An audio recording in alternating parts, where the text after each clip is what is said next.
Hello, good morning. চলো আজকে তোমাদের সঙ্গে একটা মিনি ব্লগ শেয়ার করি। তো আমরা 24শে ডিসেম্বর গেছিলাম তারাপীঠ, আমার সোনা পাপার জন্মদিন উপলক্ষে। তো এখানে আমরা হাওড়া থেকে দেখতেই পাচ্ছ সবাই আনন্দ করতে করতে ট্রেনে উঠে পড়েছি। তো পাপা যেহেতু প্রথম ট্রেনে করে কোথাও যাচ্ছে এতদূর, তো খুবই ট্রেনে আনন্দ করেছিল এরোর সাথে। তো এখানে সন্ধ্যেবেলা এসে রেডি হয়েছি, হয়ে একটু বেরোবো বলে মার্কেটে। তো সেখানে ভিডিও করা হয়নি। এটা হলো 25শে ডিসেম্বর ভোরবেলা আমরা যখন পুজো দিতে যাবো তখনকার ভিডিও। তো দেখতেই পাচ্ছ আমি দেখাচ্ছি কত লাইন। এটা আমাদের হোটেল থেকে উল্টো দিকেই মন্দিরের উল্টো দিকে আর কি আমরা ছিলাম। তো ওর বাবা আগেই লাইন দিয়েছিল, আমরা পরে গিয়ে লাইন দিয়েছি। এটা আমাদের পুজো টুজো দেওয়া হয়ে গেছে, ভোর 5:30টার মধ্যে আমাদের পুজো দেওয়া হয়ে গেছে। তো এখানে পুজো টুজো দিয়ে আমরা হোটেলে এসে ওকে একটু ছোটো করে কেক, লজেন আর বেলুন দিয়ে ওকে হ্যাপি বার্থডে উইশ করছি।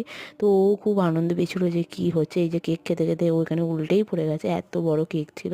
তো যাই হোক আমরা সবাই মিলে ওকে কেক ঠেক খাওয়ানো হলো। বাড়ি এসে বড় করে বার্থডে সেলিব্রেট করা হয়েছিলো, সেই ব্লগ পরে দিচ্ছি। তো এটা হলো আসার টাইমে। তো ভিডিওটা ভালো লাগলে লাইক